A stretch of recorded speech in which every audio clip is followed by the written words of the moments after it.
Yes! Bruno! Hey guys, welcome back to another match reaction on the channel. Newcastle 2, Leicester City 1 full time. Uncensored, I get to see whatever I want, so there is your heads up. 12 players clear now, 94th minute winner. Yes! Have that Burnley, have that Everton. I'm very confident now Newcastle is safe. I do generally think we are safe now. And not only that, a 94th minute winner today. And on top of all that as well, Mendy is trying to drag Joel into the ground, intentionally fouling to stop the play. He thinks he's John Cena, he's wrestling to the ground. No. Bruno, dive ahead, 2-1. Have that, you stupid sack of shit. But anyway, guys, as always, you're new to the channel. I highly appreciate your support.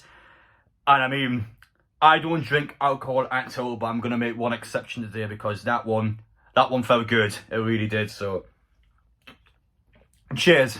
But let me be the first to say, by the way, that if Bruno was not on the pitch today, Miguel Almiron would have been my man of the match. He was exceptional in the 60 minutes he played. He was easily our best attacking player going forward.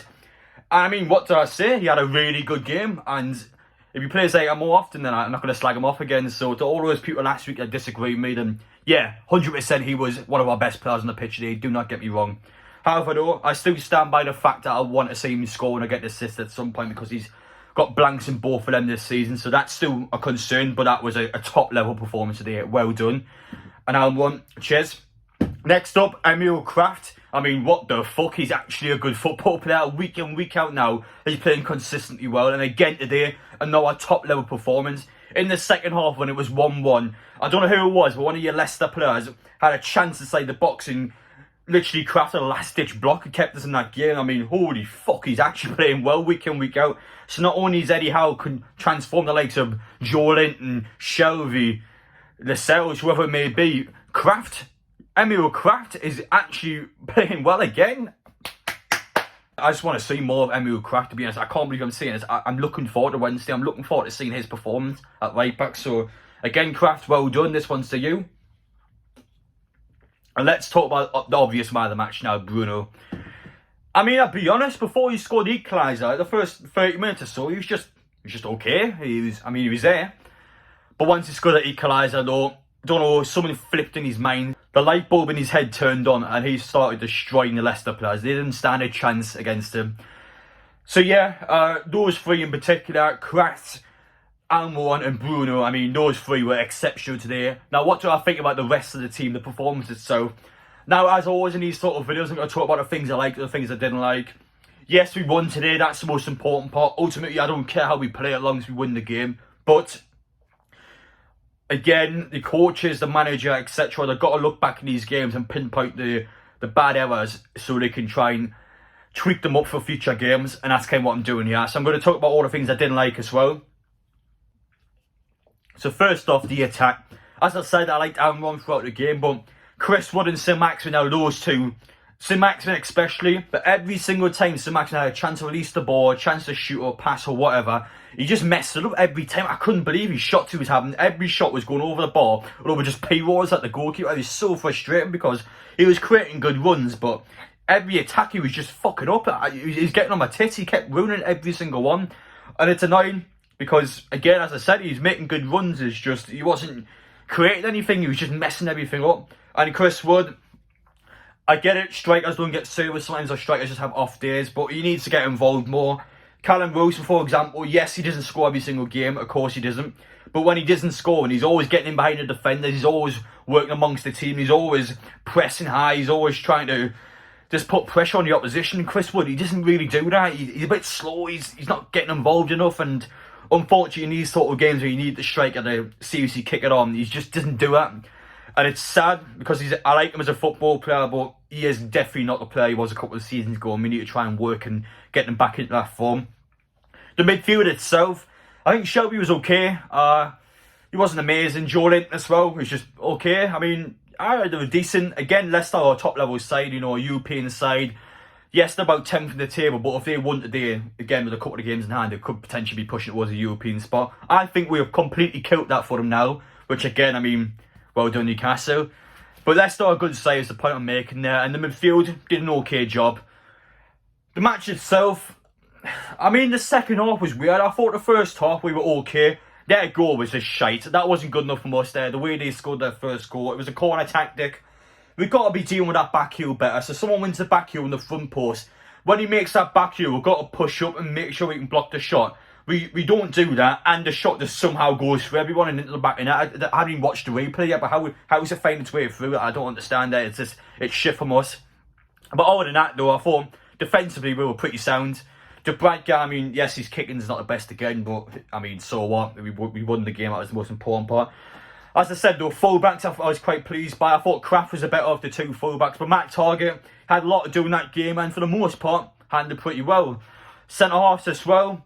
I was happy with both. I mean, Shot and Dan Bird at some point in the match obviously had little injury issues with the head or whatever, but overall, back four, I was mostly happy with it, and I think I had a pretty solid game. But my biggest problem was just the second half. And with the team itself, the bench. I've got to talk about that bench again. We were desperate in that second half for someone to come on and sort the team out. The bench isn't good enough to do that. It's the only thing I can say. Joe Willock was the one in the end that saved us. But other than that, the bench is shit. The bench is really bad. We've got to, obviously, be honest here. The bench is not good other than Joe Willock. Jacob Murphy came on. I didn't like him on the pitch, to be honest. I do like him as a player, but today I didn't think he was good. He lost the ball with far too many times for me, and he just wasn't doing anything on the pitch. Again, he wasn't adding anything. And to be fair to Dwight Gill, this is a bit of an odd sub because we brought him on in the 91st minute. Now, I don't think he's good enough to play for this club at all. But what is Gill supposed to do in 3 minutes? It's impossible for the striker to do anything in that time. So, I mean, you can't really criticise him for anything. But yes, the team performance as a whole, it was okay. It wasn't anything amazing, but again, we kept the scoreline at 1-1, and then eventually Joe Willock got the ball. What a one that was, by the way. He just ran the full length of the pitch. And then Bruno, different levels him. He is different levels. That's the player that we need at this football club for years now. He is a top level player. He is a player that is just underneath that world class skill. He is unbelievable. And today he showed at levels. He is levels above the team we have. And it's just as simple as that. In the match itself, when he got involved, he made the impact. He got both the goals for us. He wasn't letting Leicester go. He had them in the skin of their teeth, and he was fucking pounding on them. He was absolutely pounding on that Leicester team today, and they couldn't handle him. Bruno, there he is. He's on the back of the top for a reason. I am extremely proud to say I was one of the first people to get him on the back of the shirt as well. 3 days before he signed, I got him on the back of the shirt because I knew it was going to happen. And when he came in, I mean, fucking hell, what did I say? Different levels. He is easily one of the best players I've seen in the midfield for decades in Newcastle. And he said after the press conference as well that he wants to be a Newcastle legend here. That is just making me feel good. I'm not going to say what's making me feel good, but it is. Bruno, plenty of years at Newcastle, I'm sure, and that's the sort of player that's going to help encourage our players to join the club. Like his best mate, Lucas Paqueta, sign him up. Imagine those two joining in that same midfield. Oh my god, it's just going to be a disgusting midfield. Yes, I think we're safe now, but it's also about pushing further up in the table because we can give the illusion to signings coming in the summer that we're a better team than we actually are. So, for example, we finish, I don't know, like 10th or 11th. Then signings coming in the summer might think that we've been, playing like that all season long, which is obviously not true. But the further we get up the table, the more money we get for the window, and obviously the more attractable we will be for signings as well. So it's quite important that we continue with this run. Palace, I think, is winnable. Norwich is obviously the one we need to win, really. But Palace, again, I know we beat Leicester, I know we beat Wolves, but they're still a decent side, Palace. I still would take a point against them, but hell, we can definitely go for the 3 points. Alright, lads. But Norwich on Saturday now, I can't wait for that game. I'm going down the Friday. I'm looking forward to getting down there because that one, I think if they fail to beat us, that's going to be Norwich in the Championship. And I remember going there in 2016, and I remember the Norwich fans proper giving us stick when we lost that game, because that was the game that would have sent us down. And to come back 5 years later, we can finally give them the stick, and I'm looking forward to it because, I mean, that's what Wade is all about, isn't it? Celebrating with your fans, giving everyone else the middle finger. I can't wait for it.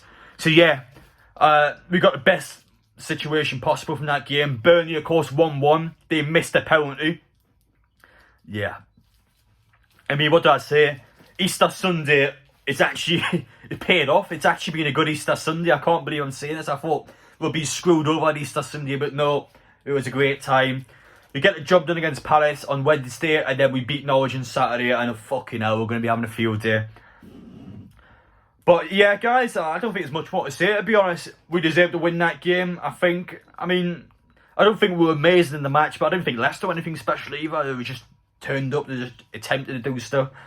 But yeah, just for that single bit of cheating at the end of the game for Mendy, they deserve to lose, just in my opinion, because that was just bullshit. But yeah, Newcastle, good win. Performance wasn't amazing, but again, that's just how football is. We don't have to be amazing all the time. We've got to win games, which is exactly what we did. So yeah, I'm happy today. But yes, guys, I'm going to finish the video off there. Let me know your thoughts down in the comment section. Who do you think played well? Who do you think played bad? And I appreciate your support as always. Thank you. Hope you enjoy the vlog. Hope you enjoy your weekends. Hope you enjoy Easter as well. If you don't mind me, I'm going to finish off this can. I'm going to go upstairs and maybe play some Lego Star Wars or something. I'm not too sure yet. But anyway, guys, take care, and I'll see you in the next one.